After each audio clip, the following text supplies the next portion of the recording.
అనే మహామణి మండపంగా కూడా అంటారు. ఇక్కడికే కేవలం సామాన్య భక్తులు వచ్చే భక్తులందరూ కూడా ఈ ప్రాంతం వరకే అలో ఉంటుంది. ఇక్కడి వరకు మాత్రమే వేలాది మంది భక్తులను ఇక్కడికి అలో చేస్తారు. ఇక్కడి నుంచి స్వామివారిని దర్శించుకోవాల్సిన పరిస్థితి ఉంది. ఇక్కడి నుంచి స్వామివారిని దర్శించుకుంటే మాక్సిమం గా చాలా దూరంగా ఉంటున్నాడు. సుమారు 80 అడుగుల దూరంలో స్వామివారు ఉంటున్నారు. కాబట్టి వారికి దర్శన భాగ్యం సరిగ్గా కనబడటం లేదు అని భక్తులు ఆవేదన చెందుతున్న పరిస్థితి. కొలువు మండపం దాటి వెళితే రాములవారి మేడ వస్తుంది. ఇంకాస్త ముందుకు వెళితే శయన మండపం దగ్గరికి చేరుకోవచ్చు. విఐపీలను మాత్రం ఈ శయన మండపం వరకు అనుమతిస్తారు. ఇక్కడ నుంచి శ్రీవారు 10 అడుగుల దూరంలోనే ఉంటారు. దీన్ని రాములవారి మేడ అని చెప్పి మందిరం అని చెప్పి పిలుస్తారు. ఈ రాములవారి మేడ మందిరం తర్వాత వచ్చే భాగం ఏదైతే ఉంటుందో దీన్ని శయన మండపం అని చెప్పి అంటారు.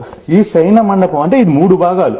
అంటే బంగారు వాకిలి తర్వాత ఏదైతే వస్తుందో అది మణిమండపం తర్వాత కొలువు మండపం ఉంటుంది. కొలువు మండపం తర్వాత రాములవారి మేడ తర్వాత ఇక్కడ మనం శయన మండపంలో మనం ఉన్నాం. శయన మండపం తర్వాత గుమ్మం దాటితే దాన్నే ఆనంద నిలయంలోని గర్భగుడి అంటారు. అయితే గర్భగుడిలోకి మాత్రం ఎవరిని అనుమతించరు.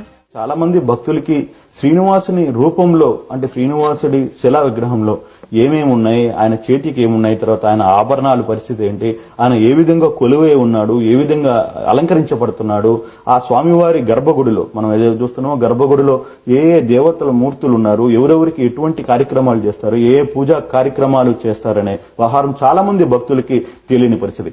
అది కూడా తెలుసుకునే ప్రయత్నం అయితే ఈ రోజు టీవీ9 ఎక్స్క్లూజివ్ గా చేస్తున్న సిచ్యువేషన్స్ మనం చూస్తున్నాం.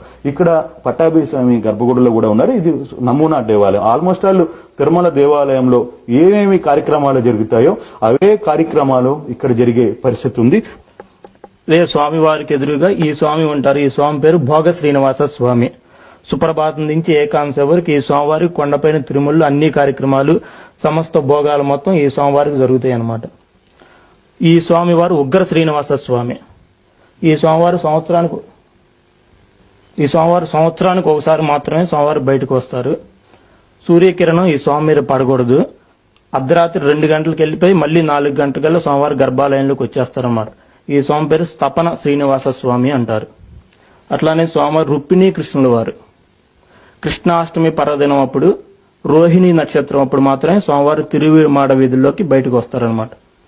అట్లానే ఈ స్వామివారు కోదండరామస్వామి.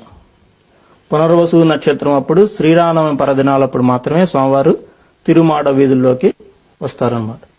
బ్రహ్మోత్సవం రోజు స్వామివారి చక్రస్థానం జరుగుతూ ఉంటుంది అన్నమాట ఈ స్వామివారికి. అలాగే స్వామివారి ఒంటి మీద నగలు, స్వామివారికి ఖడ్గం నందకం అంటారు. వక్షస్థలంలో భూదేవి శ్రీదేవి అమ్మవారు.